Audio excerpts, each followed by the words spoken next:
Please give it up for Morgan Pielli. When I came to New York 4 years ago and decided to be sexually active, I did what a lot of people do, which was I jumped onto OkCupid the way a storyteller jumps onto a metaphor. And I quickly discovered that the thing I don't like about online dating is that the first date is really actually kind of the second date. Because like when you're meeting a person in real life and you just kind of hang out and you're like, hey, let's get together and get some beers or get some drinks or get some coffee. And then you just hang out like people talking about people things. But if it's a first date from OkCupid or Tinder or something, you're sizing each other up. And then that second date is like a third date. So a couple years ago, this summer, I met up with this woman, Anne, for a first date from OkCupid. And she was a lovely person. We got along great. We did coffee. We were kind of sizing each other up. We started talking about Firefly, so we knew that we were on the same page. The second date, I suggested we go see a movie. The movie is called Stoker. It's directed by the guy who did Oldboy. It is super fucked up. It has molestation, and then there's kind of a rape scene, and it's not what you'd normally think of as a good second date movie. This is really a third date. However, by the end of it, things went really well, and for reasons that I don't understand, we were both frisky. Then we went back to my place, and then we had sex with my one emergency condom. That's all I had. So then I had to top myself. So I thought, okay, what's a good third date, fourth date? Well, how about a Harry Potter burlesque show? That's a great idea, seeing people with barely reenacting scenes from your childhood classics. And she said yes, which is either a really good sign or a really bad sign. I am very punctual, and I drastically overestimated the functionality of the New York City subway system, and I got to the theater we were meeting half an hour early. And when I got to the theater, I thought I would just like slip in and hang out in the back and wait for the show to start and not look too creepy. But the guy at the door was like, I'm sorry, we can't let anyone in unless it's like 10 minutes before the show. You have to get over there. Hey, Morgan, I'm sorry to interrupt. No But worries. please put it back in the stand because you're cutting out so much. We want to make sure we hear your story. Thank you. Is that? Didn't you hear me? Okay. Yeah. Yay! Technical stuff. So I get to the theater early, and he's like, well, you're going to have to cool your heels for about a half an hour.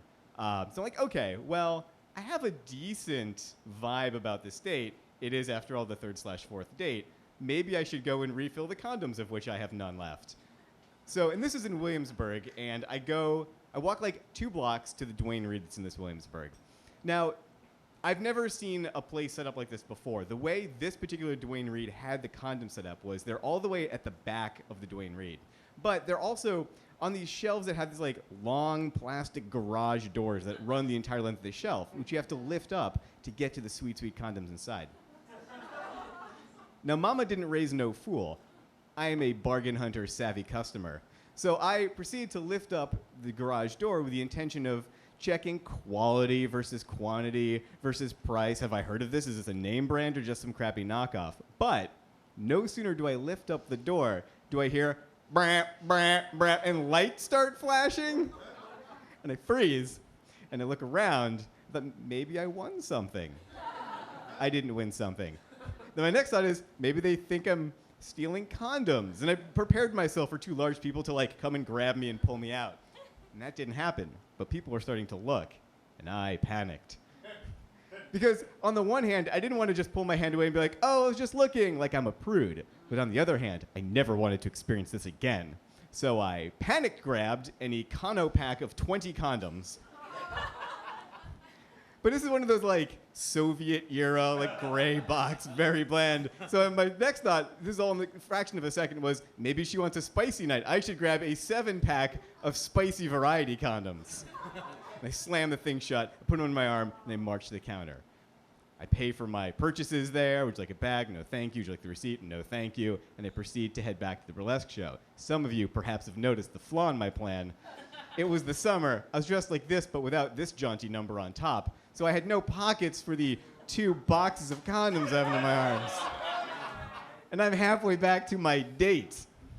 Now, some of you are thinking, well, Morgan, perhaps you could have gone back and asked the proprietress for a bag to put these condoms in. What a wonderful thing to have thought of had that occurred to me. It did not. Also, there's the conspicuous bag that I'd be just carrying around with condoms in it. No, instead, what I did in another moment of just genius panic was I proceeded, still marching toward the burlesque theater, to tear open the boxes of condoms and start stuffing the 27 condoms in my pocket. But I ran into a problem, which is this pocket has my keys, and keys are sharp, and keys could cut the condoms, which would defeat the purpose of having bought 27 condoms. So I start pulling them out and shoving them into this pocket, which is normally where I keep my phone. And my phone is terrible and crappy and gets really hot, which could dry out the lubrication. And during coitus, they could crack, which would defeat the purpose of having purchased 27 condoms. So then I start putting them in my back pockets so I could sit on them. And again, the same scenario plays out in my mind as I'm walking back and I'm shifting the condoms from pocket to pocket to pocket until I've evenly distributed them around my person. I go into the theater looking like I don't understand how shirts work, and I meet my date, Anne, there, and I'm sucking everything in, and she doesn't seem to be aware of what's going on. Now, this theater, it wasn't a formal space. It was a lot like this. It was just freestanding chairs around, and they had rows of 5 chairs. And we take our seats, but no sooner do we sit down than a group of several women come in after us, and they all want to sit together. But to do that, they need to drag in a new chair, which kicks me out halfway into the aisle. And my date, Anne, she turns to me and says, "Oh, Morgan, the performers are going to have a field day with you." And I said, "Really?" "Oh, yeah." And sure enough, throughout the course of the Harry Potter-themed burlesque, a Death Eater tried to make out with me, Snape grounded on my lap, all of these very sexy people doing very sexy things to me, which would have been very sexy if I weren't so concerned that they're going to, like, puncture the condoms in my pocket that I'm standing on and my keys. It was a very stressful night. Now, after the performance, I went out to dinner with Anne, and I had to come clean. Because one can only both metaphorically and literally sit on 27 condoms for so long. And I'm grateful that she found the whole situation very amusing and not terribly presumptuous. And ladies and gentlemen, I'm happy to report that after dinner, we did go back to my place. And after fishing out the 27 condoms from my person like Bugs Bunny disarming Yosemite Sam, I am very happy to report that we were able to find a use for a condom. Thank you very much.